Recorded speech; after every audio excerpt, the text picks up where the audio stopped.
What's up, ladies and Hold gentlemen? on. My bad. It's going. All right, ladies and gentlemen, boys and girls, welcome back to the Perspectives of Black Men.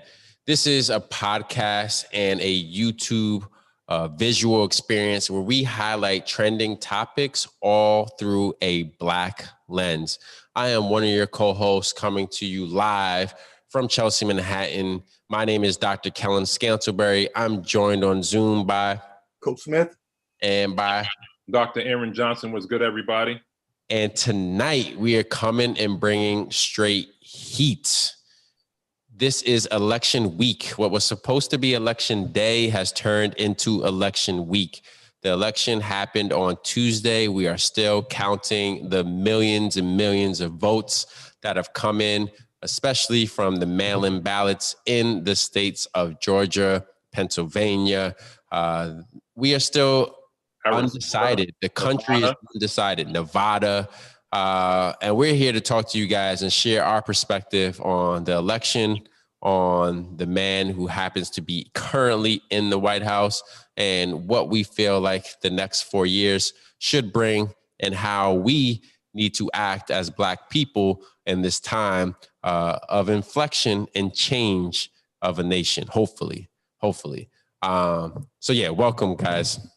Welcome. Thank you. And I got just, we're going to have to really have some real talk because this is not an easy election by any standards, right? It's not going to be easy for the Democrats to win because of the pandemic and because of the divide in the country.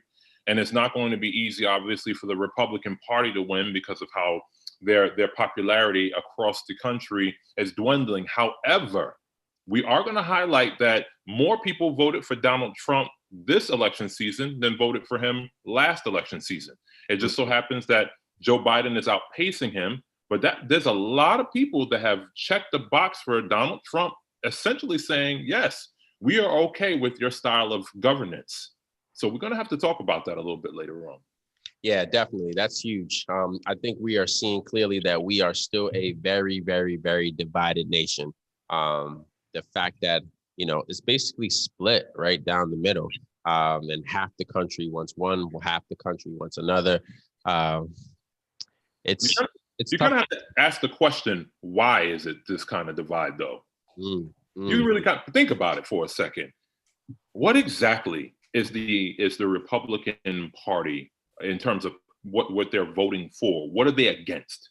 Are they against the health care? Because let's think about this for a second. Before we go in deep, and I'm not going to start explaining anything yet because we're going to get into this, but you have to think of the basis to their anger. Like the Republican leadership have long villainized Obamacare, right? The Affordable Health Care Act, right? The ACA. And they've villainized it, but many of the people in the red states that support Republican politics benefit off of Obamacare. So We're going to have to talk about that. How are we really different? Because I really want to get to this concept that I always come back to, and it's the foundation of America, and that's white supremacist ideology. White American racism seems at the forefront. And you may say to yourselves, Johnson, they're both white. Yeah, but what they represent is the ideology that they represent that we're going to have to get into. So I just want to kind of throw that out there for a second. I love to talk about that. I had that conversation, with a few people today, and really comes down to, at least this is the conversation that I was having, right? Democrats and the party have this, philosophy that we can all work together. We can all get along. We can chip in for the guy who doesn't have, and we can bring everyone together. That is like a fundamental belief of Democrats, at least, current day Democrats. Right. And then when you look at the more conservative side and the Republican side, it's a lot more fiscally based, right? They're making decisions off of, finances and money. And listen, to me personally, if you vote with your pockets, I can at least understand that.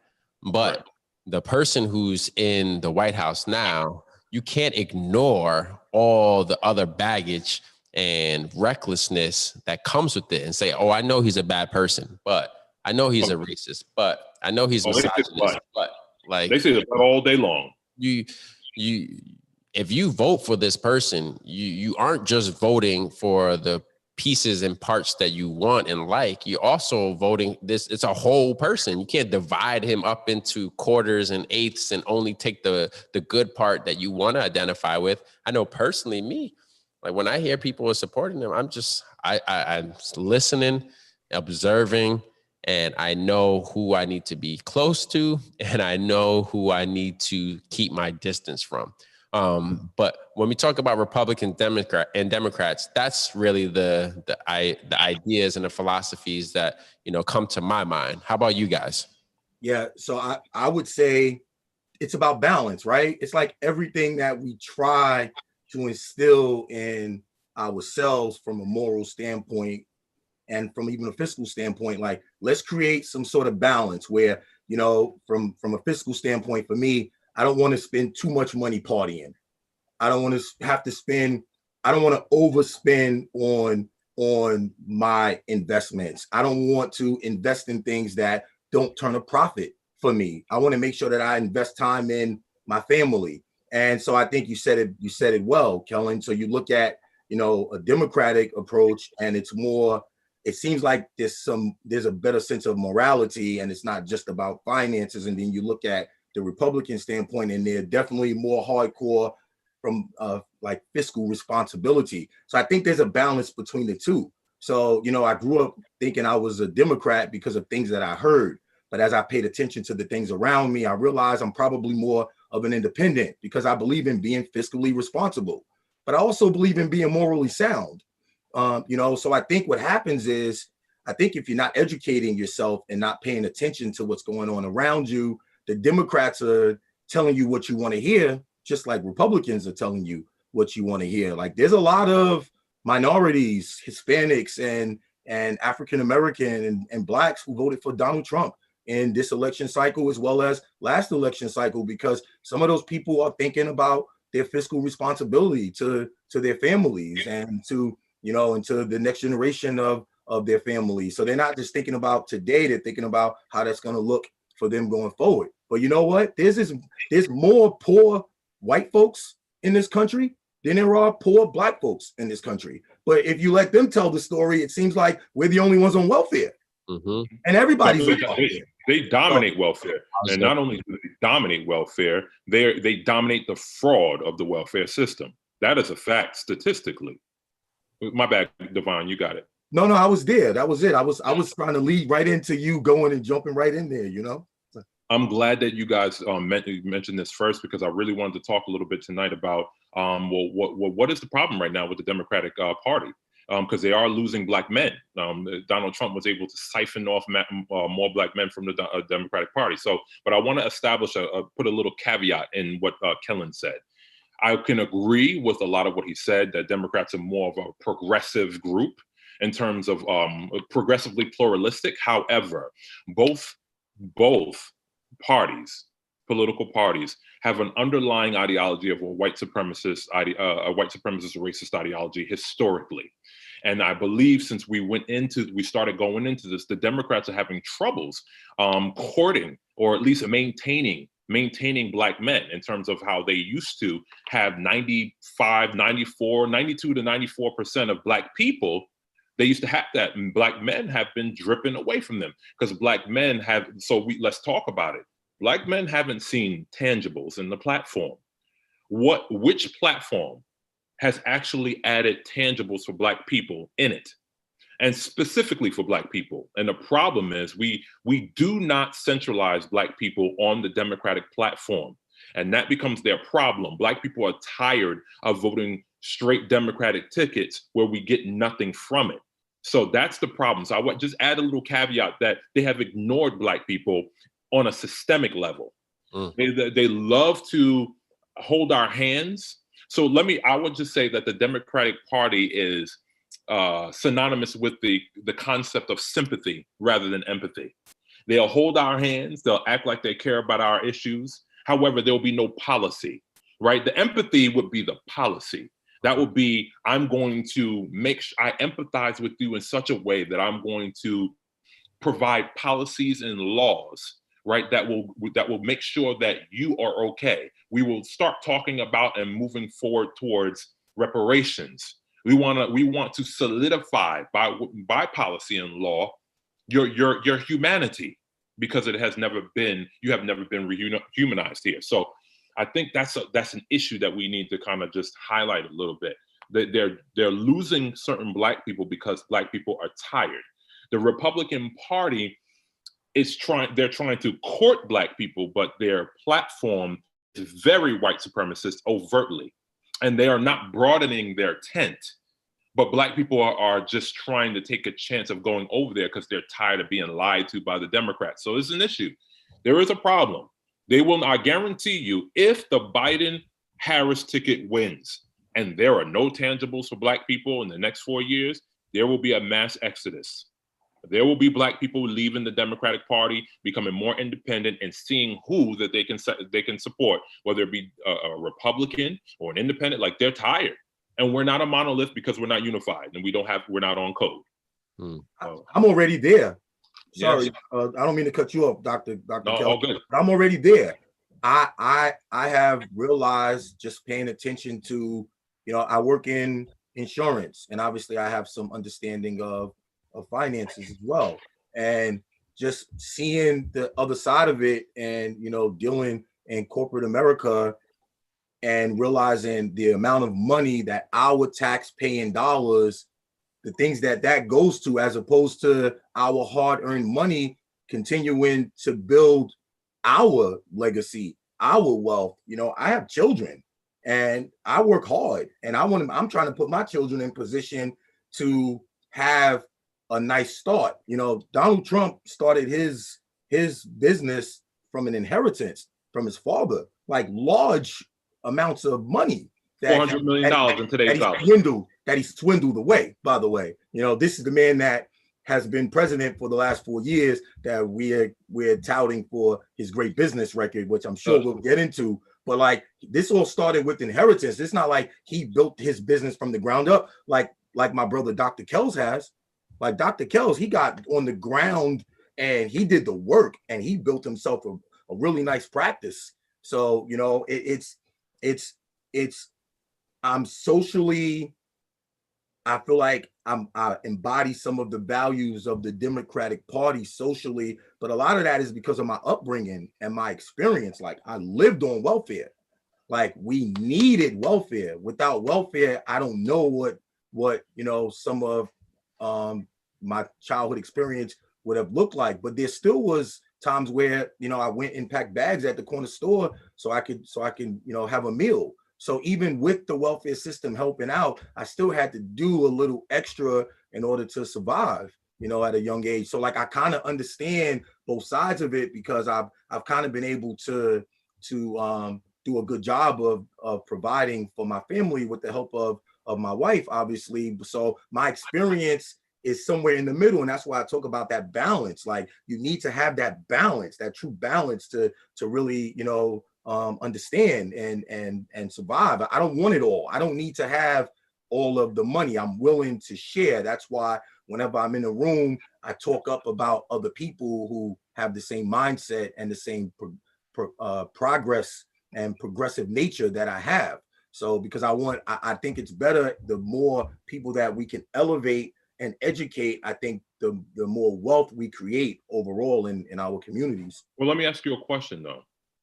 The idea of us being taxed in the way that we're being taxed, right? The little guy being taxed, wouldn't our burden be less if these major corporations who make billions upon billions upon billions of dollars, if they actually paid taxes?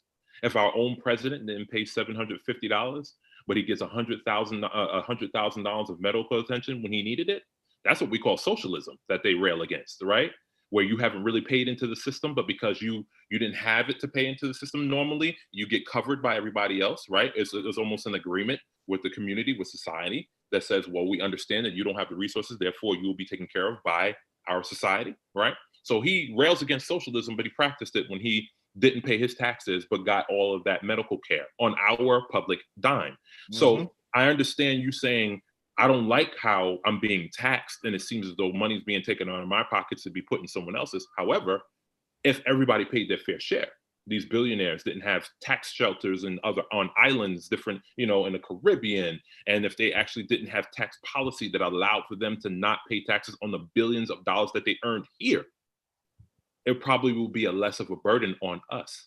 So it's hard for me to look at the Republicans right now as fiscally responsible because they haven't been. And they elected a guy who has been fiscally reckless his entire life. The only time his father lost money is when he was bailing him out, Donald Trump.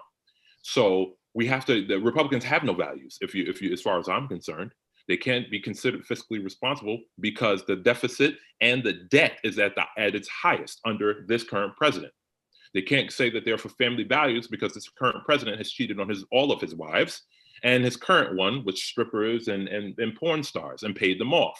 You can't say that you're Christian, right? Or you're an evangelical and you're not for that, because our current president is a literal conscienceless, soulless demon beast who cages children. So I don't think they have an ideology. But I also think just because they are the soulless lunatics that they are, that the Democrats, I don't know to what extent they are a better option because of what they have not done for what's owed to us.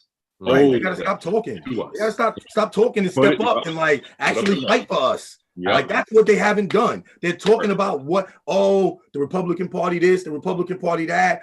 You need to be with us. If you're Black, you shouldn't be voting for Republican. But what are you actually doing? Where is the tangible policy that helps us in our communities? Where is it?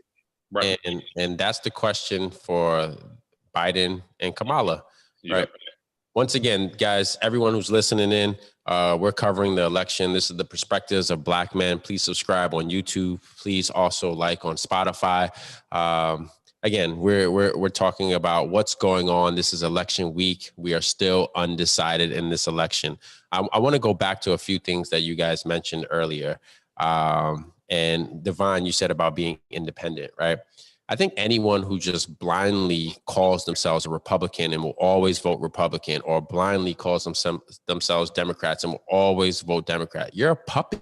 You are not a critical thinker. Yep. You need to be able to see and understand what's in front of you and then make decisions based off of that, right? You should not just be, oh, I'm Republican, so I vote Republican all through and through for that is irresponsible. That is irresponsible. And you will be used, and you can be voting for things that directly impact you in a negative way. And just because you're tied to the party line, you're ignoring so many things. And honestly, that's how I feel right now about a lot of these Republicans. When I look at, the people in Long Island who are voting for Trump, when I look at the African Americans, the Latinos, the middle class white male and female who are voting for him, what has he done for you guys? Where's this blind loyalty coming from? It's almost like a cult. That's really what it feels like. It's cultish. And those are the people who are the ones wearing the Make America Great hats. Again, those are the ones who want to start controversy in the street with others who, if people who support Biden and Harris, they're not out there with big shirts and trying to start fights and stop buses. Come on, grow up and think critically. No one should just be tied to the party just for the sake that you always voted this way or your parents always voted that way. We have to be a lot more critical thinkers, especially in today's age. And then to just go back to what Dr. Johnson said and why Black men are leaving the Democratic Party and why the Republicans are trying to siphon them. It is true. We need results. So whoever wins, we're still undecided right now. We have a lot of work to do to move forward. We can't just be happy we're in and take our foot off the gas. The foot has got to be pushed even further onto that gas pedal to say, you're in. What are you going to do? How are you planning on doing it? And let's get it done. let's get it done. When we talk about Democratic presidents, right, we go back to Bill Clinton, and I'm not into politics. I'm the furthest guy. I don't watch CNN. I don't watch MSNBC. Like, you know, this is obviously like major news and trending in America right now, but I rather stay away from it. But when you talk about the last Democratic presidents, right, Bill Clinton, he passed legislation that essentially started the mass incarceration. And who really got hurt due to that, Bill? Guess who? Black males, right? So that was a Democrat, right? So people who are just voting blindly for Democrats, you have to understand that this is some of the things that have happened in the past. Then after him, who do we have? We have Obama. We got our first Black president in. Everything that he wanted to do was fought. He got Obamacare passed, which is great. Doesn't just help out Black people, helps out millions of people. Healthcare should be a right. We should have a right to healthcare. That should just be a human right. So very appreciative of that. But he couldn't really get anything else passed because of the tug of war that was happening. Now, if we get this next president happens to be Joe Biden, the next thing as Black people we need to be focusing on is, what are we putting on the floor that is going to help us, and how do we actually get that passed? Dr. Johnson, Divine, you guys tell me what you guys think. We have to fall back and think about a couple of things first, right? So I always tell folks, you know, the crime bill was a devastation in our community, but there's so much of a nuance about it. People are acting as though the crime bill was the first era of mass incarceration for Black people. Now, Michelle Alexander in her book, right, the New Jim Crow, she really kind of highlights that the first era of mass incarceration happened right after the passage of the 13th Amendment, right? If you watch the documentary 13th, you will see how that really was written in a way to mass incarcerate Black people, specifically Black men. However, I myself look at the era of chattel slavery as the first era of mass incarceration, right? You took the freedoms away from Black people completely. And so we have mass incarceration by way of chattel slavery. Then we have mass incarceration after, and so-called chattel slavery was over, but it was just another form of enslavement. And then you have all of these different mechanisms that are written into the policies and laws of the land that help to keep Black people away from the resources and rewards of society. So at every turn, we have been a part of a cycle of inequity. And so when we lay it in the laps of certain people, yes, they deserve the credit when they have done shit like that. However, America itself is we can characterize America as a white supremacist country. And I think once we kind of come to the grips that there is no political party has a stranglehold over racism. Racism has no political party. It is America itself. It just manifests differently. So we need tangibles at the end of the day. I mean, think about what's happening right now. You know, Black people are frustrated. That's why it's been so difficult for the Democrats to wrangle them into their fold, because Black people are frustrated. We're tired. And white folks, when you think about why they support this man in the cultish way, the cult of personality, cultish way in which they do, you have to think about the unity in whiteness. And some people may say, well, Aaron, both of them are white. But we have to understand the ideology that's undergirding them, that supports them. Donald Trump is overtly racist. He is overtly white supremacist in nature. He speaks that way, he acts that way, and he creates policies in that way. And a lot of people, and the folks who want to attach themselves to him, you can't have Hitler without the Holocaust. Mm-hmm. You can't say, well, I'm going to ignore the children in cages. I'm going to ignore the Muslim ban. I'm going to ignore the fact that he inspires and radicalizes white domestic terrorism, which is the #1 threat to the homeland as per his own Justice Department. I'm going to ignore his fiscal irresponsibility. We were going into a recession in February. It wasn't COVID. We were going into a recession. Manufacturing contracted for the first time in decades, right? So the farming industry, he destroyed with his trade war with China. His daughter's getting patents in China right before a deal with China was done. like the corruption and all of the different things, the instability, the volatility. And then for them to say, oh, but the stock market. Well, yeah, you know what? More than 50% of the people in America are not even invested in the stock market. So that doesn't even affect all of y'all, especially those backwards, crazy psychopath racists in the South. Y'all ain't in the stock market. You lost your coal job. They like him because they can keep their guns. They like him because it's that unity and whiteness that they will rather keep than anything else. And just like Lyndon Baines Johnson said, I'm a paraphrase him. If you can convince the worst white man that he is better than the best black man, then you could pick his pocket. Hell, he will empty his pockets for you. He'll give you his money. So that unity and whiteness is something. And these people who are lock and step behind this lunatic, they feel great. He makes them feel excellent that they are white racists. He talks their talk.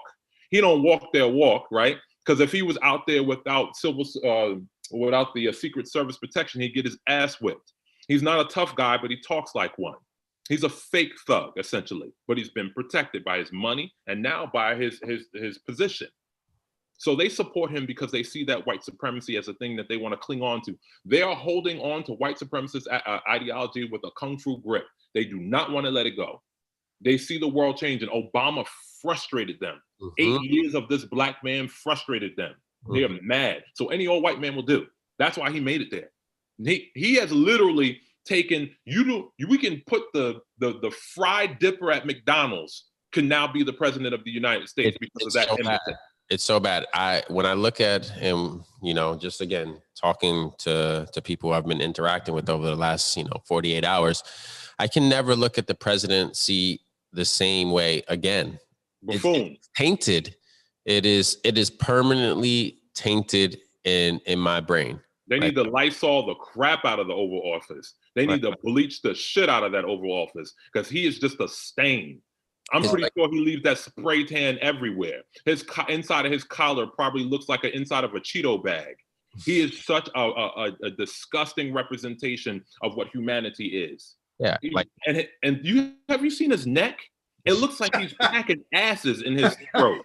Like when he unbuckles that top button at the end of the night, it probably smells like old bus seats, ass. Just ass. Think about what the room smells like when he unbuckles that damn top. It probably smells like old bologna and salami. He probably smells like a cold cut goddamn sandwich. This dude is crazy. I can't stand this man. Just hella crazy. That was classic roast material right there, Dr. John.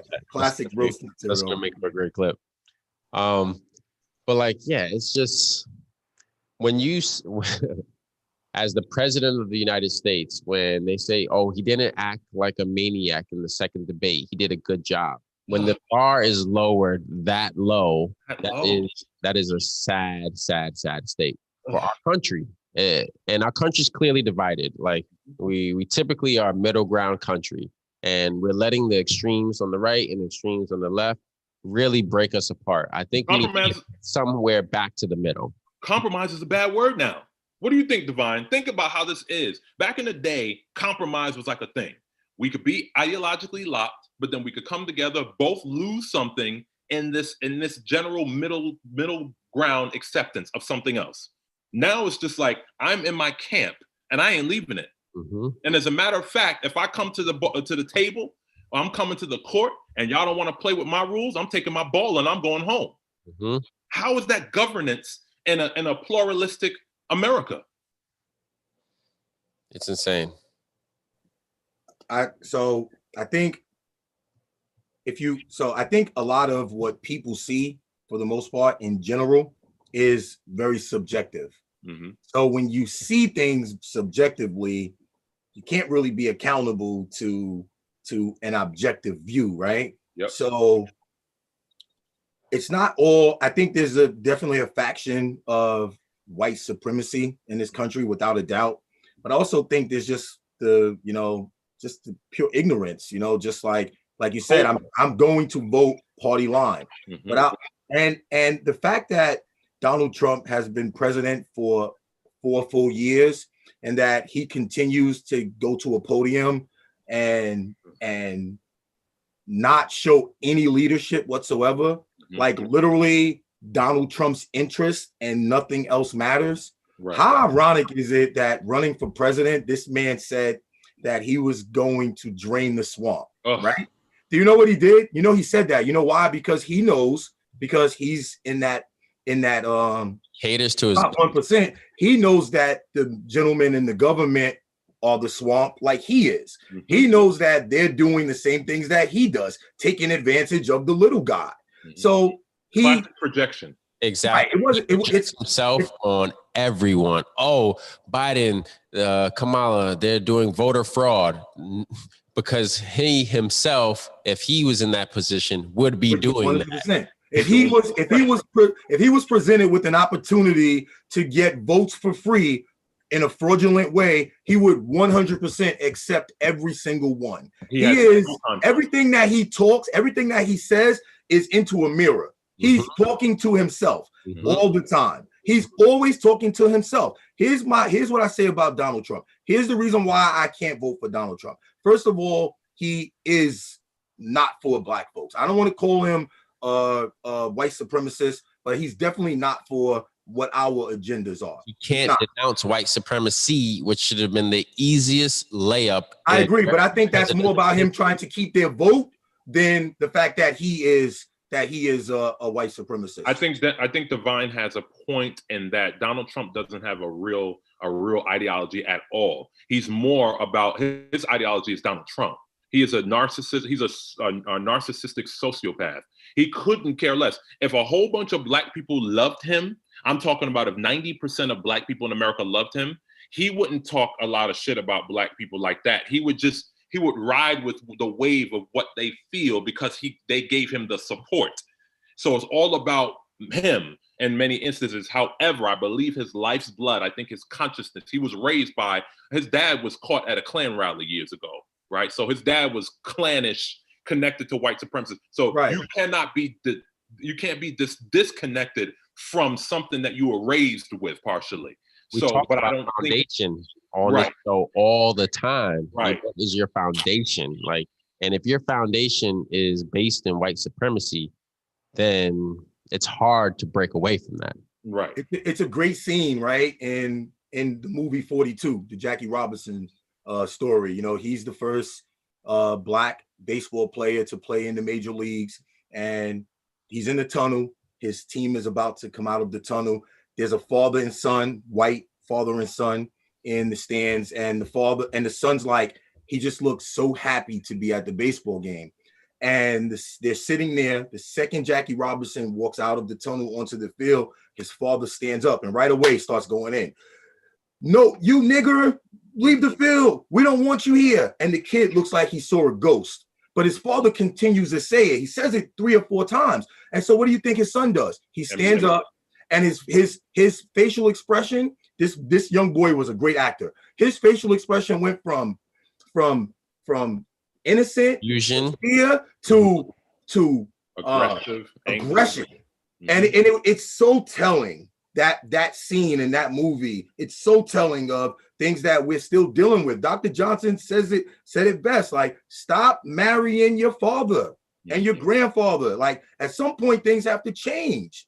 And we're not teaching, we're not balanced. There's no balance with these young people as they go through elementary school. They're being taught only what the government wants them to know. They're not being told the truth.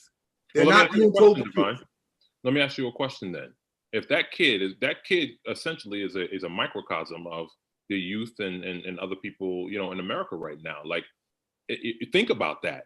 Think about the country we live in if we have never rehumanized Black people, if we never deracialized Black people, if we never said explicitly in multiple areas that what we said about Black people and what we did to them was completely wrong. It was completely wrong. We owe them a debt of gratitude. We are here in this country because of them. We owe them reparations. Because we haven't repaired that relationship hasn't been repaired by the majority of white people who have been in control of the levers of power in this country since this country was stolen by them and created. Because they have not, as a unit, said we have lied, stolen, and cheated our way to this position, and we need to repay a debt. this is going to be consistent. And this is why Black people are fed up. This is why the Democratic Party, they don't have a free lunch right now. This is why people are going to be looking at old Joe Biden and Kamala and be like, okay, y'all are there if it happens, right? It looks like it may happen. Y'all are there. What y'all going to do about it? What you going to do about it? That's the question. Like, what you going to do about it? And we as a people cannot say, I showed up to vote. Hooray. Nope.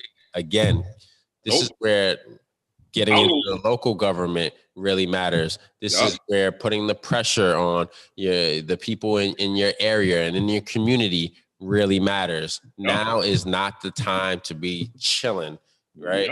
This is the time to be pushing and pushing forward. The last 4 years for you guys, if you had to recap last 4 years, what's your recap on the last 4 years? I remember election night 2016 like it was yesterday. I was up to about 12:30, 1 a.m. watching the results, really starting to realize the direction that the results were going in, and coming to the realization that Donald Trump is about to be the president of the United States. And I don't think I slept at all that night. I went into work. I was working at an agency that I will not name. And I walked in and there was smiles on everyone's face in the room, every single person. And I was perplexed by it. I was just shocked. And I prayed that we'd be able to come out on the other end of his 4 years unscathed or with minimal damage. I didn't know at the time that he would be chaos, so narcissistic. I didn't know at the time that he would be a boss instead of a leader. And it got, and I think that the Republican Party, because they don't really care, right? If they believe that they're going to have the votes to stay in power, they're going to tell you what you want to hear. Lindsey Graham, when Obama had the opportunity to put a judge on the court, said that if you are within a year, right, of a change of president, that you should not be allowed to put a judge on the court. And he said, hold me to my word. And now we were 2 months out of the election. 2 months. Obama, that was 8 to 9 months outside of the election, with 2 months. And they started the process with 22 days, though. And literally this man just forgot that he said that. But guess what? Lindsey Graham was reelected. Yep. They don't care. And still sits in his seat. So there's no accountability. There is no accountability. So what difference does it make to them? It doesn't make a difference. They're always going to serve their interests. Yep. And they can. That's what it's been for me. The 4 years, these last 4 years, that's what it's been. And I'm praying. Not that I'm happy. I'm not happy. Just so you know, I am not happy. I am not happy whether Donald Trump is still the president or Biden becomes the president. I am relieved, though, that there's a chance that people will stop dying in this country. I am relieved by that fact, but I am not happy, because the fact that we are in a runoff basically is embarrassing. It's very embarrassing. It's embarrassing because Donald Trump over and over again has proven that he is not a leader. Everything that he does, and it comes out of his mouth. Like, it literally comes out of his mouth. This man could never play poker. He plays checkers. Mm-hmm. He can't play chess. He plays checkers. He plays solitaire, because he tells you everything that he's going to do. Every single thing. I just want to bring up a point. You said, people dying in this country. Do you mean from police brutality, or do you mean from COVID? I mean, from everything. I mean, from lack of leadership. People die in this country from lack of leadership, right? When what in Virginia, where was that? What's the town? Virginia, Charlottesville? Yes, Charlottesville. When all of that went down, and all these different opportunities that Donald Trump has had to say, we do not believe in white supremacy. We don't. He's always passed on that opportunity. People have died because of that, because there are some weak-minded people in this country who only listen to somebody that they think has the knowledge and the information, and they're not actually getting that information for themselves, not something that they feel in their heart, in their soul. It's, I'm just going to follow this behind this man. And that's how people end up losing their life unnecessarily. You mean we shouldn't be ingesting bleach? You mean we should definitely not be ingesting bleach 100%. Yeah. And you know that people actually did that. Oh, of course. In New York. Right. And then he's got 68 million people voted for him. Yeah. 68 million people voted for him. Because they only want to take what works for them. And it's not even what works for them, to be honest with you, Kellen, because a lot of these people are from the red states are the poorest states in the nation. Mississippi is the poorest, most uneducated, most unhealthy state in the nation, and it is red to the core. They believe wholeheartedly. Now they're changing. There are a lot of states that are changing. It's slower in Mississippi, but Mississippi, South Carolina, Lindsey Graham is an opportunist. He wasn't real friends with John McCain. How do you align yourself with a guy who attacked your friend who in life and in death? Lindsey Graham has no allegiance to anything but power. What did the people of South Carolina tell us? I would go a little deeper. What did the people of South Carolina tell us for this election? You could lie to me. You could cheat. You can be you don't have to be a person of your word.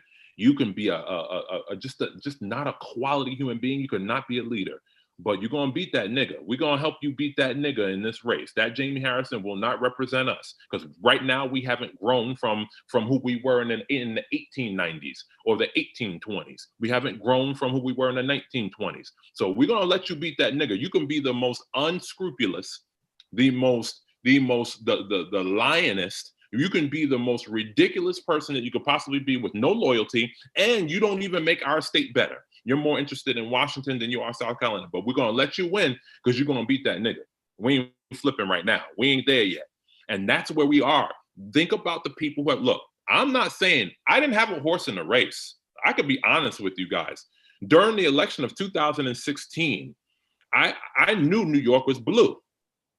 And New York's going to go blue. If I wrote Mickey Mouse in the write-in portion, it's going to go blue. So I wrote in somebody. I wasn't going to vote for Hillary, and I wasn't going to vote for Donald. Definitely wasn't going to vote for Donald Trump. Hillary would have obviously stewarded the government better, but her record for Black people was smudged. And I said, I'm not voting for that shit. I'm sorry. I wasn't a big fan of her husband either.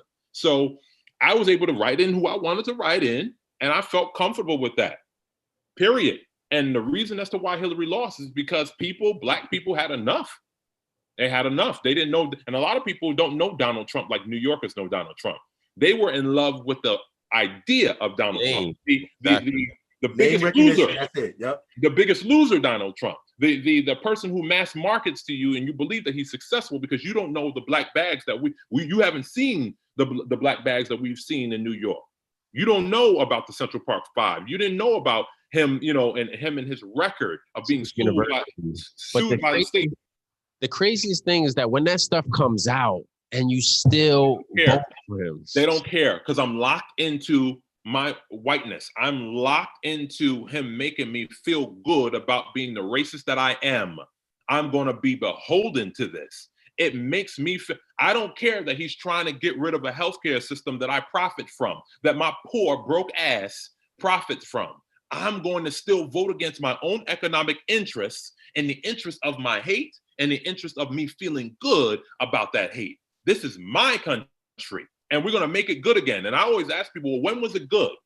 I asked my colleagues who I said, tell me. I said, was it the 1500s? The 1600s, the 1700s, the 1800s, the 1960s, and then I go right up on the ladder. I said, when was America great?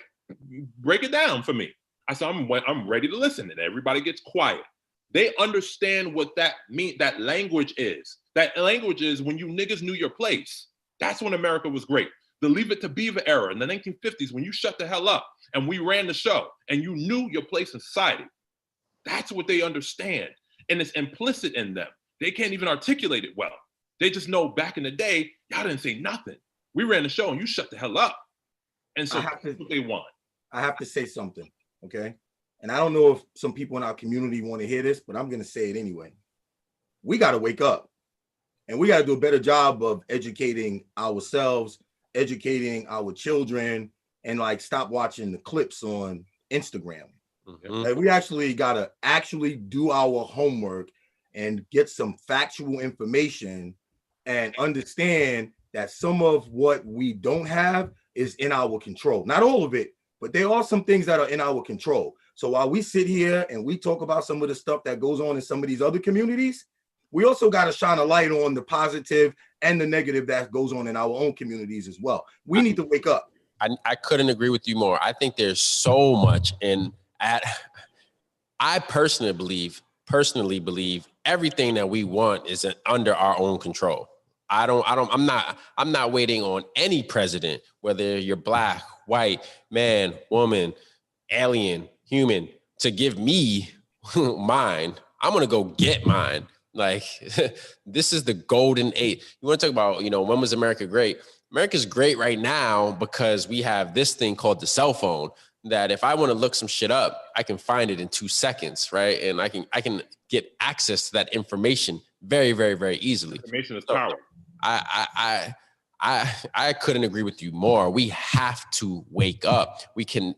Asking for handouts and I don't think that's how the media portrays us a lot of times. I don't think that's the backbone of Black people, asking for handouts, but we have so much available to us. If we want to just go, if we actually take ownership of our own lives, we can make a lot more happen, right? Sitting back again and chilling and instead of watching CNN, MSNBC, Netflix, like, be online, researching things that you want to do for your life. It's your life. No one else is going to make it great but you. And if you don't decide to do that, then I'm sorry, bro, that's on you. Like, again, having a fair shake and having a fair start in life is crucial. And again, that a lot of that comes down to your foundation.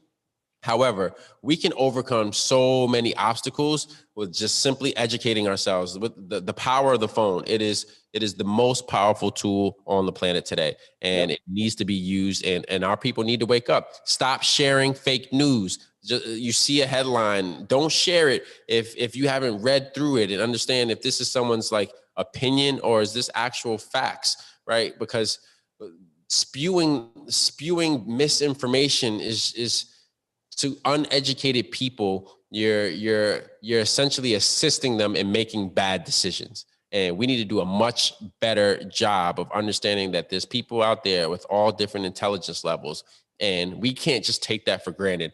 The last election proved that to us. This election is proving it to us again. We have to do a better job. What I would just add to that, however, I do agree that we all need to do a better job. However, there are sociological phenomena that really impair our ability to do a good job. For instance, when the United States chose to siphon the Black men out of our community in the 1980s during the crack era, it chose to do that. When you remove Black men from the family, when you remove men from the family, you remove normally the leader of that family, the head of that family. Now you probably, in today's day, you share the load with your spouse. But when you do that, you still cripple the family to an extent. And when Black people were ending up in jail and prison with mandatory minimum sentences for small amounts of weed, you destroyed the Black community. So when you not only do you criminalize us and then you racialize us on top of that to where it makes it a bit more difficult for us to get jobs, to get employment, and then we don't have access to capital on top of that because you stole everything, and then you racialize us to the point that you don't even allow us to get loans and things of that nature. Things are so broad in terms of the obstacles that befall us, and that places itself in our midst, so that it makes it more difficult for us to navigate around them. That, yes, I do blame us sometimes for being distracted. A lot of us want to turn up, and they're like, turn down for what? I'm like, for your goddamn life. That's for what? You could turn your ass down and figure out how you're going to navigate this crazy system. However, there's still so many obstacles for us. The question becomes, why should we have to work? Like our parents said, we have to work twice as hard to get half as much. Why should that be our existence when we built this economy? It's frustrating, so I do get that. We need to focus on ourselves because nobody else is going to do it. But it would be nice if America actually, what did Dr. King says? I just want you to be true to what you said on paper. Mm-hmm.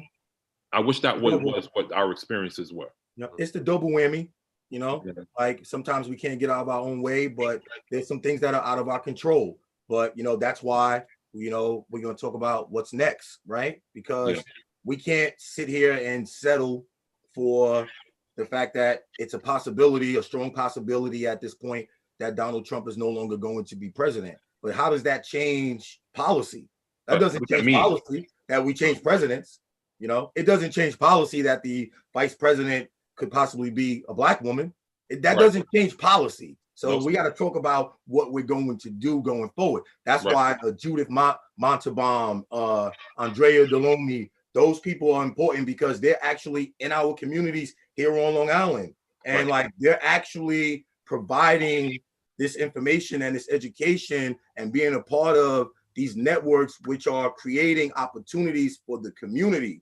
And we got to get behind those types of people and support those movements. And we got to get more people to get involved. Too many people are just going to work and coming home and being complicit with that. And that's just not enough. It's not enough. People have to feel us. In order for them to feel us, we got to be in the street. And these young people, we got to be giving them this information as well. They got to pay attention because they have more time than we have. So the sooner they understand what's going on, the better off they're going to be for their futures and for their children's futures. And that's all of us, right? Because generations come and generations go, right? But we're all a product of where we came from. And if I watch a movie like a documentary movie about the way our people were mistreated, it hurts my heart because it's so real. It's real. It's in a movie, but people have to understand this really happened. This really happened to your great grandmothers, your cousins, your uncles. This happened to people in our community. We got to understand that knowledge is power, and coming together and being one is very, very important. But our people, unfortunately, a lot of Americans, a lot of the people who support Donald Trump have absolutely no idea how government works. For instance, they don't even know how the Electoral College works. Let's break this down for a second. If someone and the Republican Party haven't even won the popular vote in the last two times that they became president, under George W. Bush and under Donald Trump. So if, say, Joe Biden wins the presidency, say he wins the popular vote, because right now he's beating Donald Trump in the popular vote, and say he wins, obviously, the presidency, which means he gets the Electoral College vote. If he wins that, the people in the street, the white supremacists that our current president is essentially radicalizing, if they understood how government worked, they would go sit down somewhere. But because he hasn't read the Constitution. You can't tell me that he read the Constitution. In all of his years as a president, you cannot tell me he's read the Constitution. He's not a bright man. He's never been. He's not a smart guy. So when he called Joe Biden dumb, I was like, dude, projection again, because everybody knows you're dumb. And how do we know you're dumb? Because you threatened lawsuits against the college that you went to if they released your academic record. You did that before the election. So we already know you're dumb. So they don't know how they have no idea how this government functions. So they're out in the street acting like petulant children, but dangerous petulant children. They're like, you ever see The Good Son with Macaulay Culkin back in the day? A little badass psychopath kid. He was bad. He was crazy, killing people. He was crazy. Bad. Just think about it. All those people out in the street right now, they're like a whole bunch of good sons. They're a whole bunch of psychopaths.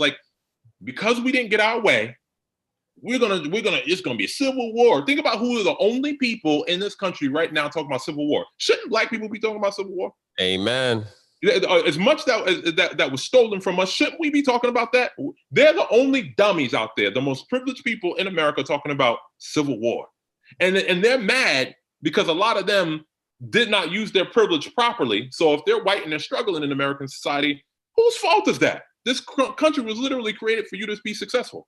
Mm. I was born into almost foster care. By 4 months old, I was in foster care, and I've been to school, and I've been relatively successful. And if you can't outpace me, and I was born into literal dysfunction, what are you doing? In other words, I'm so entitled to this country. This is so mine. I'm entitled to this, to my privilege, that I expect someone. Think about what. I'm just gonna put a pin in this right quick before we move on. Think about what white folks said last election season in 2016. Think about what they said in 2016. Give us back our jobs. Bring us back our jobs. We're the forgotten man of America. I'm like, what? The economy changed. How are you the forgotten man? You forgot you. Those coal mines shut down. We ain't using that as energy anymore. Those factories got shipped overseas by the people that you vote for. That's not our economy anymore. We're not a producing economy like that, manufacturing economy like that anymore. So the economy changed, you didn't retool, but then you blamed everybody else. You blamed the Mexicans, blamed the Muslims, then you blamed the black people. Everybody else's fault. Give us back our jobs. Huh? Mm-hmm. So that's where we are. Got a whole bunch of folks that are just entitled. A lot of entitlement. I fully believe that,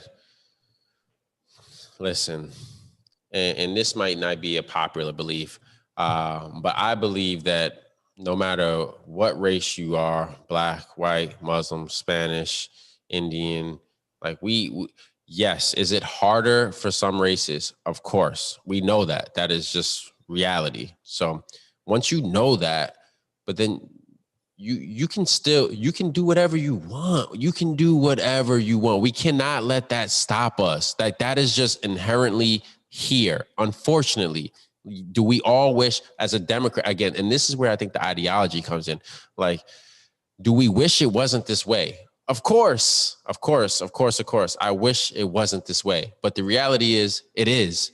So like, I understand that. And how do I circumvent that? I think if we can adopt that mentality, we can accomplish even more. That's even more. Said than done. That's easier said than done. Hold on a second.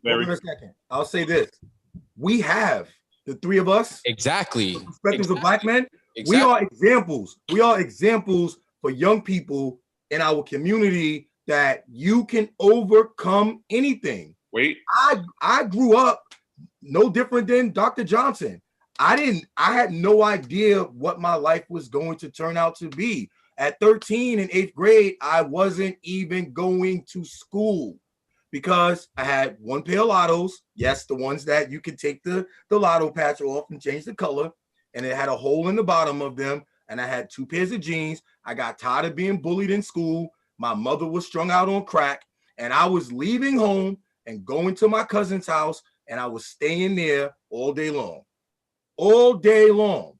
And when CPS came to my mother and took us out of the home and put me in foster care, my grandfather would not stand for that. And he brought us to Long Island. And because I had to grow up so fast, once I got involved in sports and I started to look at my grandfather, who was a tremendous role model in my life, it gave me some confidence, not all the confidence that I needed, but it gave me some confidence. And I started to turn things around.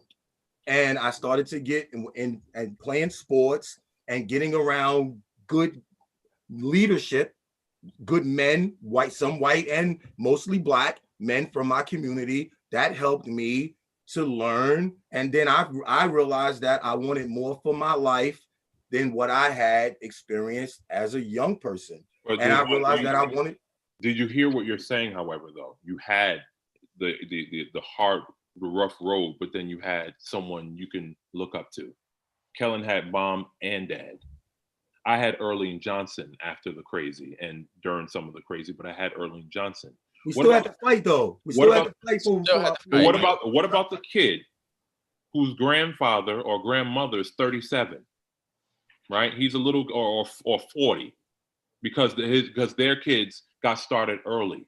And what about that 40-year-old grandparent is still in the club, and then the mother ain't really, and the dad ain't really shit. They have been dysfunctional. And what if they're what if they're in the hood and they have no examples?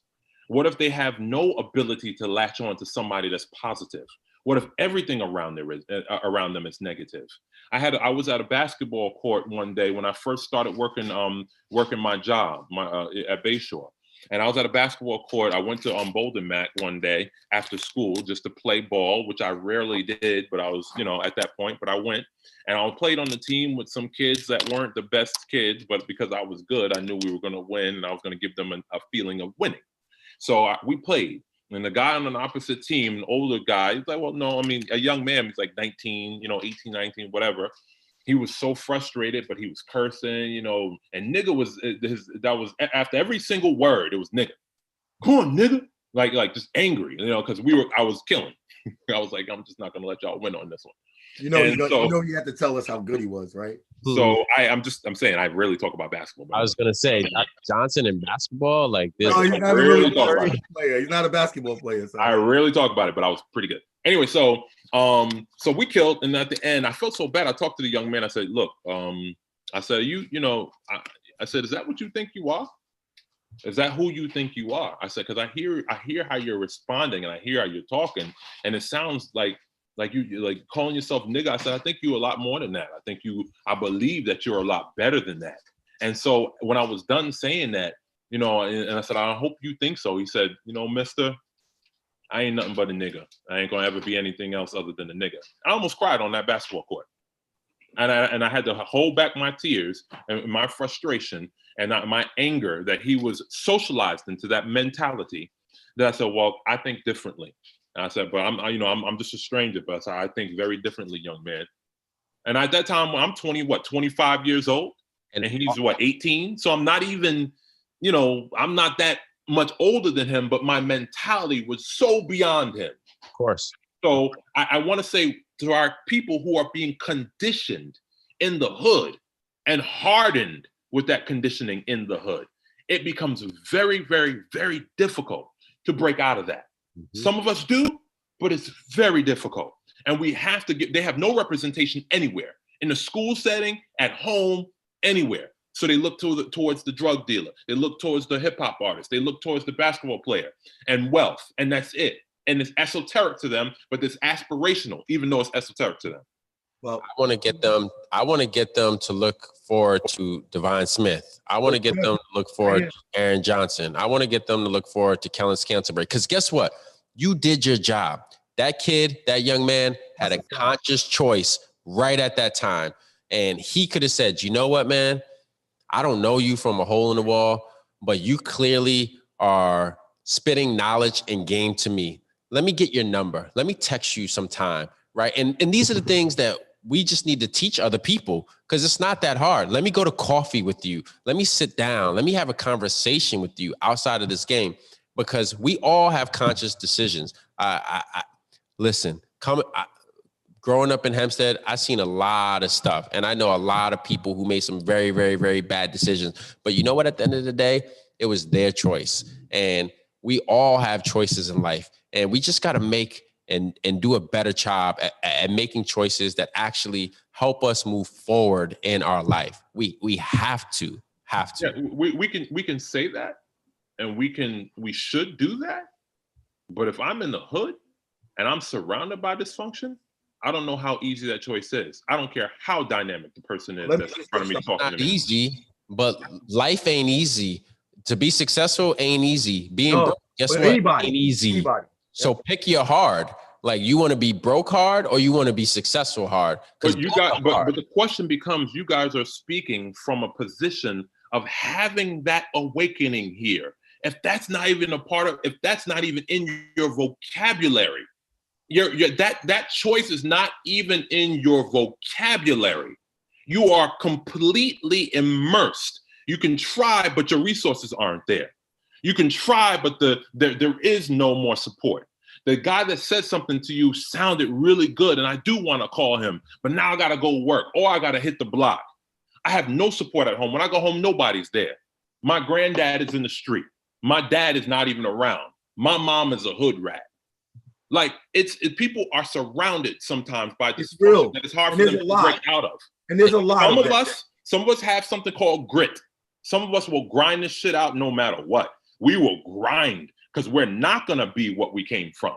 That's it's intrinsic in us sometimes, and we grind it out because we have a growth mindset. But some of us have been beat down so bad We've seen so much. We've experienced so much, and there is no way out unless we have consistent help, consistent representation, consistent somebody putting their hand out and say, come on, I'm going to make your ass choose this direction. Dr. Johnson, I'm going to say something. I'm going to say, you see the name on the screen that says Coach Smith. In 1998, I started coaching an AAU basketball team. I made no money. All I did was try to find a way to expose these young men to something different than what they see every day in the hood. And it's usually that young man that you're talking about that is in that most adverse situation. And it opened up additional opportunities for me by me helping these young men, where in 2002, I was offered an assistant college coaching position at CW Post. And I spent between 2002 and 2018, I spent 15 years coaching Division II, high-level Division II college basketball. And I've never made more than $15,000 a year. But do you know why I continue to coach? Because to this day, young men who are now adults call me and tell me stories about things that I did to help them to be a better person that I can't even remember, because I've been doing it for so long and I never did it for myself. I did it because someone did that for me. Right. Did you have consistent connection to them? And so I realized the importance of the community. And so what I tried to do is I tried to be an example of how we in the community, if we really truly came together, it's not going to be perfect because people make mistakes. But if we really truly came together in all of our communities and stop allowing outside influences to divide us, that no, we're not going to save every kid, but we're going to have an opportunity to save more than we lose. Yeah, it's not a perfect world. We don't live in utopian society, right? Like there's going to be death, there's going to be loss, there's going to be struggle. Like that's just the world we live in. Like to play devil's advocate on a lot of this is that, when I moved and I went from, Uniondale High School to Ward Melville High School, I got to see the other side.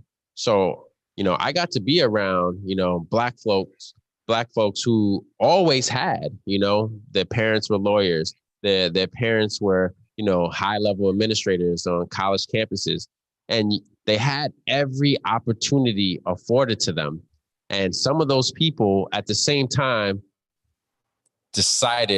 made conscious choices that weren't in their best benefit. And it had nothing to do with like growing up in the hood. These kids never been to the hood in their life, right?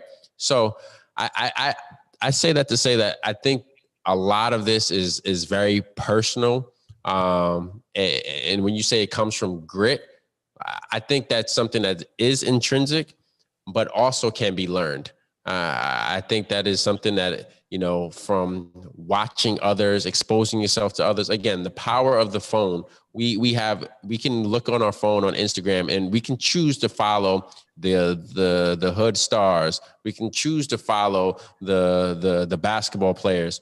Or you can choose to follow some black doctors out there. You can choose to follow some, black philanthropists out there. We all have this conscious choice. And I just want to bring light to that. And I hope people really, really, really think very wisely about some of the things that they're saying and doing out there, because this is the golden age of information and accessibility to things that our ancestors never had and would never even be available to them. Talking about a library card and not being able to go to the library, like to be able to have this much access to information is just the most valuable thing I think on the planet.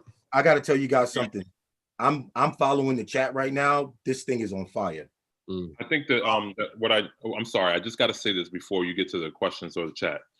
What we really also need to understand is what statistics.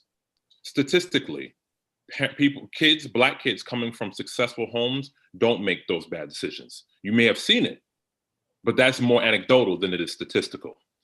statistically, they're not making those choices. So that we have to make sure we put a pin in that. And when you like you yourself coming from a two-parent household with professional parents, we can see the crazy, right?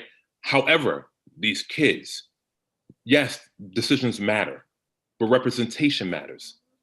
The right environment matters. A non-racialized, non-criminalized existence, it matters. We have a structure, we have structures in their way, and we're hoping that they make the right decisions for the greater good of themselves. But we shouldn't have to hope. They should have an opportunity from a clean slate. Instead, they're socialized into dysfunction. And it becomes a lot more difficult to pull yourselves out of that dysfunction when you don't have the mechanisms to do that. And that's all I'm saying. And when Divine was talking about being around those young gentlemen, what about the kid who doesn't play basketball or football, who's not a sports star? We have structural issues that white people made. Yes. And I'm not trying to put everything in their laps, but we've never had a fair shake here. Yep. And I knew I didn't want to be a bum. But you know who helped me come to that realization? Erling Johnson. What if I was raised by my dad, the narcissist that he is? The guy who's still living in Georgia, who has 2 retirements and Social Security and inherited 8 acres of land from his dad. What if I was raised by that selfish dude who has all of that, found us years ago through the channels of information that he was able to do? He retired from the military and like juvenile justice or something down there in Georgia, and still didn't reach out. The same guy who signed away his parental rights real fast when he had to, when my mom was going to adopt us. He didn't have to, but he did it because he didn't want to raise 3 kids. So what I'm saying is, what if I was raised by that? What would I be if I was raised by that? So I'm just saying, choices do matter, but when somebody forces you into certain choices, that's also hard.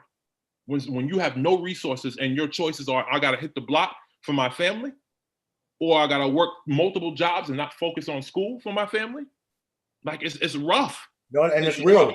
And that's real. It is. We need to think on a way of moving forward with progress, but our kids don't even know the history. So they can't even say, I know what you're trying to do, you psychopathic racist, and I'm gonna beat you at this game. We don't even know that. So there's more people just like us that live in our community who are trying to get the same message out that we are. Right. You know, it comes down to, it's not easy. But you know what? Anything worth fighting for, anything worth striving, any goal that you're trying to get to, it's not going to come easy. You're going to have to work for it. But I just feel like the team gets bigger, better, stronger, the more positive, productive people you put into it. So I just want to read let me read a couple of these comments here. Mm-hmm. I'm trying to follow it as best I can, but there's a lot going on. But I just want to say what Sasha says here. A lot of situations are beyond a choice. To think that just telling people to make a better choice will oftentimes come off as elitist and out of touch. You need a consistent presence. You have to normalize success in all forms, and that only comes from exposure. Yeah, I agree with that. You know, again, I think my personal belief is that not everyone makes the best choices for themselves. I've made terrible choices for myself in my life, and I've had to live with those consequences, right? Like, I'm lucky that those consequences weren't permanent consequences that affected me in a negative way, right? Very lucky by that. But some of my friends, it hasn't been the same. So thank you for the comment. I really appreciate that. What else you got, Coach Smith? So I'm not really sure who this is, but he goes by, looks like Sly Latre, aka Mr. Research, ADOS. And he says, at Sasha Grandison, see, you women barely say hard things like these guys are saying to another female, and white males don't say this stuff. It's only black men like Divine Smith who assume it stops at a choice. I don't know that I assume that it stops at a choice. I think that we all are presented with choices, and our decisions when we are presented with those choices have consequences. And so you have to, if you have the proper guidance, because we all don't have it, hopefully they're telling you about decisions and consequences, because you're always going to be presented with a choice.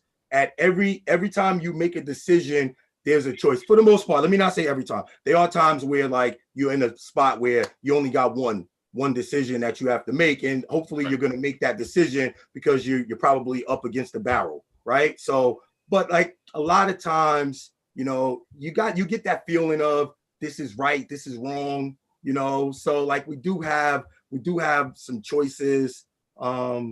Most of the time we have control over our choices, but a lot of it comes down to, you know, what your upbringing is, who's guided you, how do you learn from your decisions, whether they're good or bad, you know, your accountability. Like there's a lot of factors that play into it. So like this is not easy, guys. Like the conversation that we're having, we don't have all the answers. All we have are our experiences to go by. So there's a lot more in the chat, but I just really can't go all the way into it. Go ahead, Dr. Right. And let me just say this, by the way. When we started out talking about the election, ain't nothing that's happening on a national level got to do with what we need to be doing in our community. That's why we need to be community minded, local election minded. We need to be thinking about the propositions that are on our ballots. We need to be informed about them. But also going back to what was said, even with the word accountability that we throw around all the time. If I don't know what accountability is, because I ain't never had to be accountable, that ain't never been my thing. How am I going to be accountable to a choice that I make? You know what I'm trying to say? Like, we're talking about people who are starting from a position, from a situation that they don't have a balanced approach to that situation because of what they've been placed in. Some of our, like, look, my traumas and my issues, they pale in comparison to others. And then some others' issues growing up pale into comparison to mine. So they're not easily interchangeable.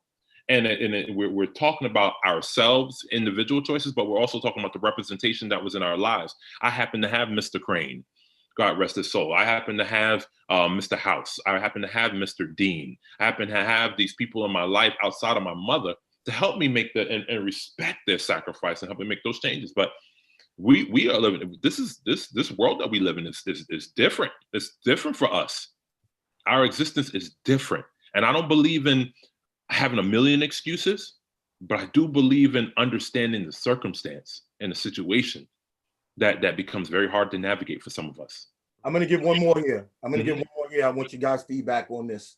Mr. Research, sir, my solution, I use my manager job to force my hospital to hire 12 Black men in 2 years.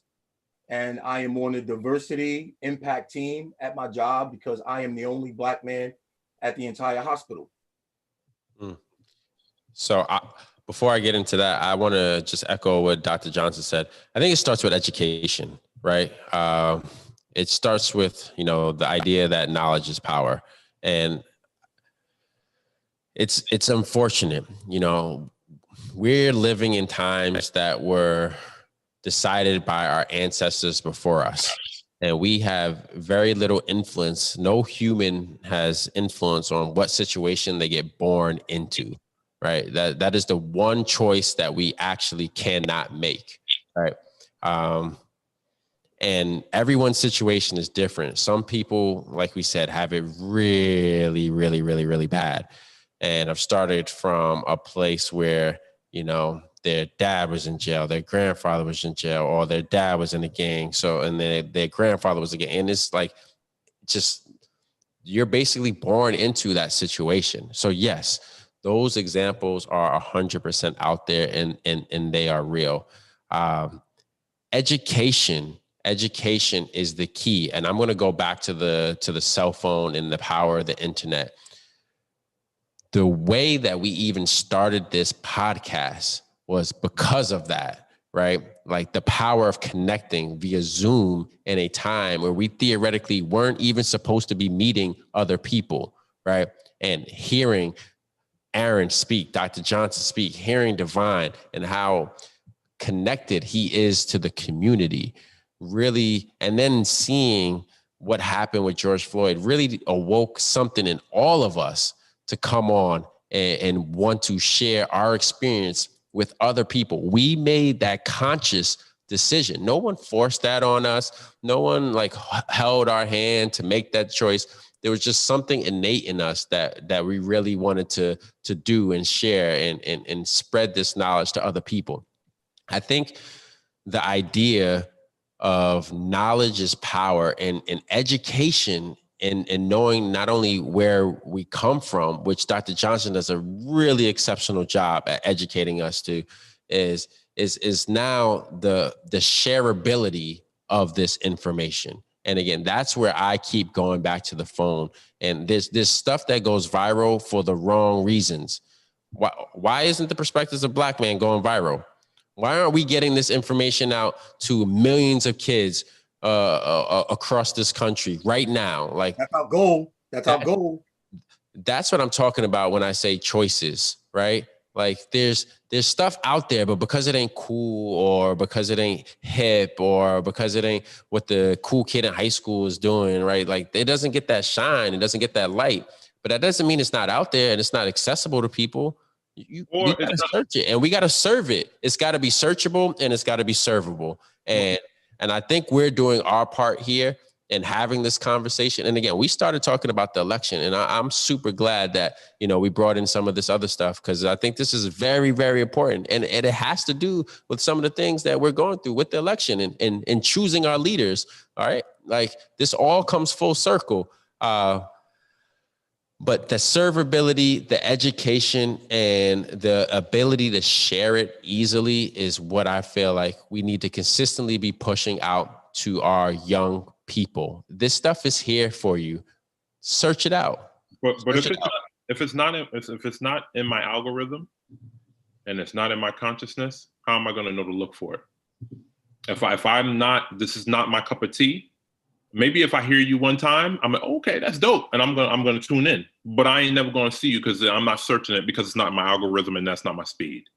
So we as parents and others have to do a good job of making sure it's accessible, right?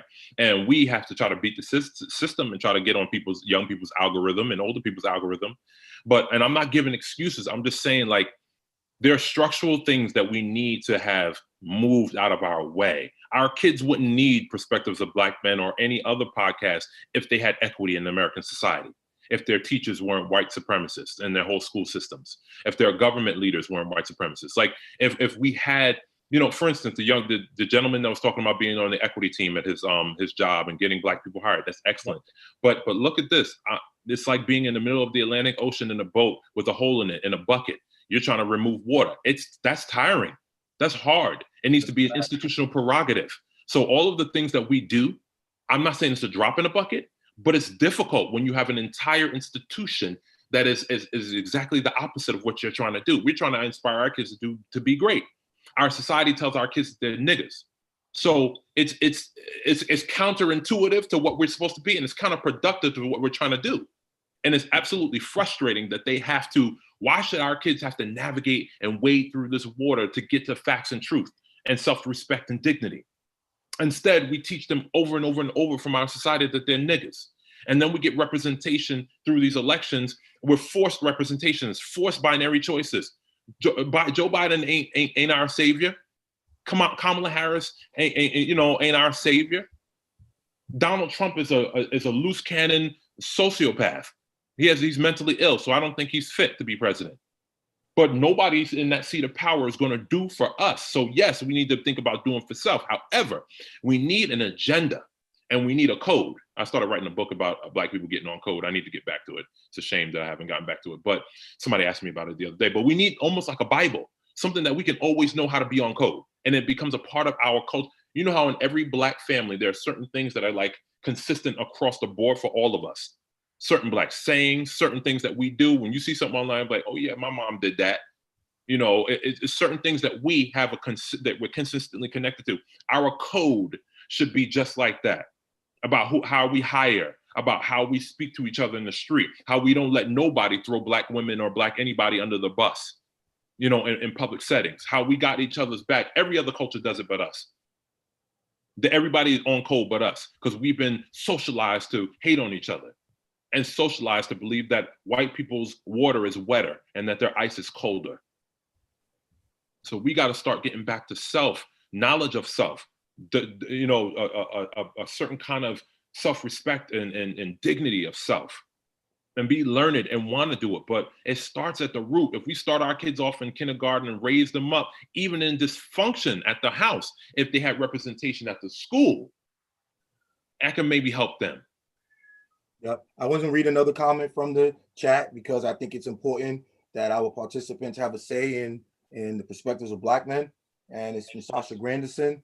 And she says, and I agree 100% with this, I would suggest a community mentor program, take the coach approach and expand it beyond sports, bring it into the churches and in other organizations. I agree with Dr. J. Many folks simply don't have the capacity to search for or even receive programs like this. We have to put it in their face and it has to be normalized. And that's what we're going to do. And we are not going to stop. And we are going to reach as many people as we can because we believe that this is important information and knowledge that needs to be presented. So I thank everyone for your comments in the chat, because our perspective is our community's perspective. It's a Black perspective. It's not just Black men, it's Black women, it's people who understand the Black experience. Anybody who's willing to actually get in and fight for what is right for our community, we embrace you, and we hope that you embrace us. And I just ask everybody who's on here tonight to please share this with someone else, because it's as simple as that. Simple. Share. Subscribe. Press the subscription button. It don't cost you nothing. All you have to do is pay attention. Right? It don't cost you nothing, but all you gotta do is pay attention. I love that. Pay attention. Pay attention. It's here. We're serving it.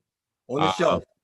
On the shelf with Dr. J. On the shelf with Dr. J. So, all right, guys. Again, this is our segment here where Dr. J really goes into some readings for us and dropping some knowledge as with regards to things that we can read, pick up, tangible things over the next couple of days. So please, Dr. J, take us away. I'm going to give you guys an article this time instead of a book. I have a couple of books that I remember I brought like a whole book bag full of books that I picked the one last time about leadership. I really wanted to kind of pick an article that I give to my kids, and it's called The Negro Question. I don't think we talked about that here, or at least on this show. It's The Negro Question by Albert Einstein. And it was written in 1946. And what it does is it highlights the hypocrisy in white America. Him as a foreigner, as a person coming here and able to look at our system and our culture as almost like an outsider, right? With fresh new eyes that hasn't been conditioned by white supremacist ideology. Now, he probably had white supremacist ideology in other forms in Germany, but here it's a special kind of crazy.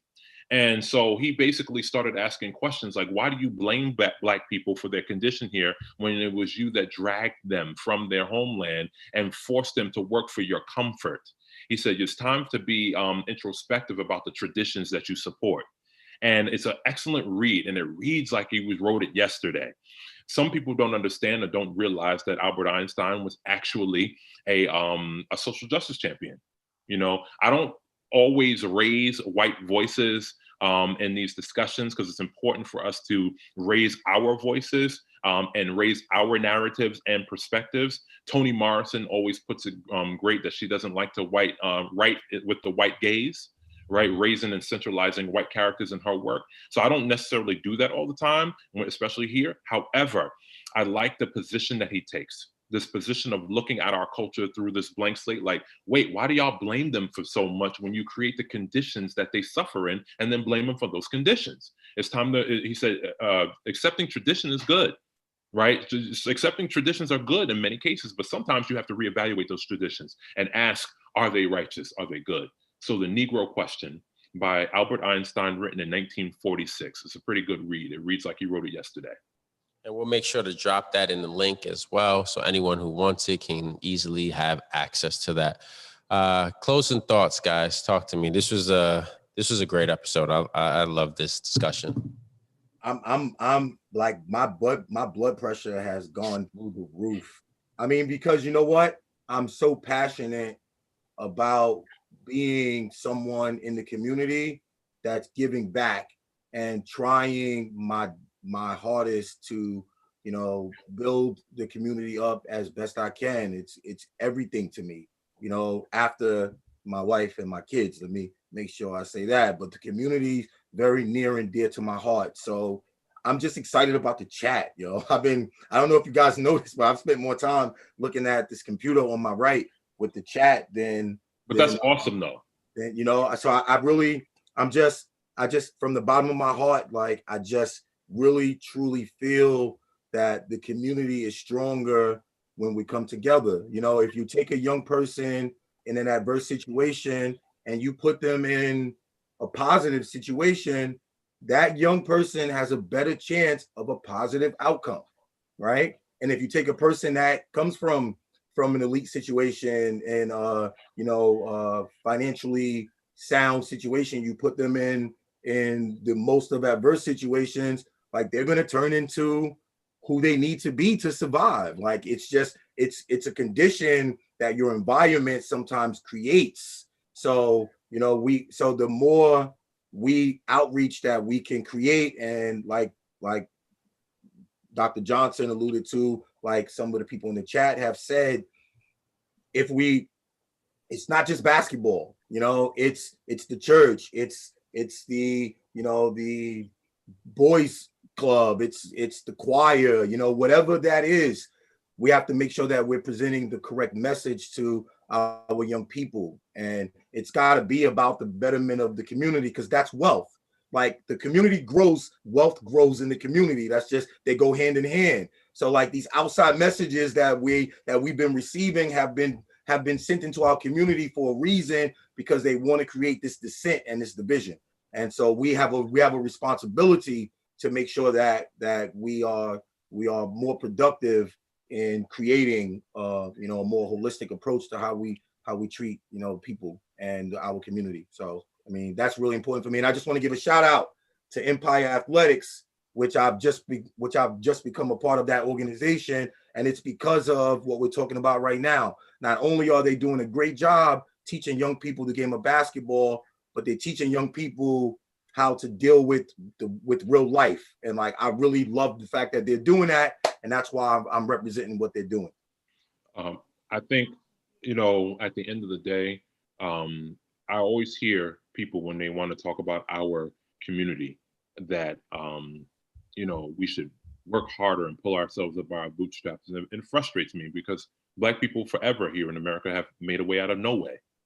And at the end of the day, when you create a structural problem and then expect me to fix it, that's completely and utterly disrespectful and ridiculous. It's almost like shooting me and then telling me to take the bullet out and then sew it up. Like, I need some responsibility to be taken by everyone who's a part of our condition here. You know, it needs to be an institutional prerogative of making sure that Black people are repaired. But when you ask yourself the question, why hasn't this been done? You get the answer as to why, basically people don't want it done. So yes, we do have to take an approach in our community to do a lot of things ourselves. And when we're looking at these elections, we need to be very, very clear in how we're going to move forward in them.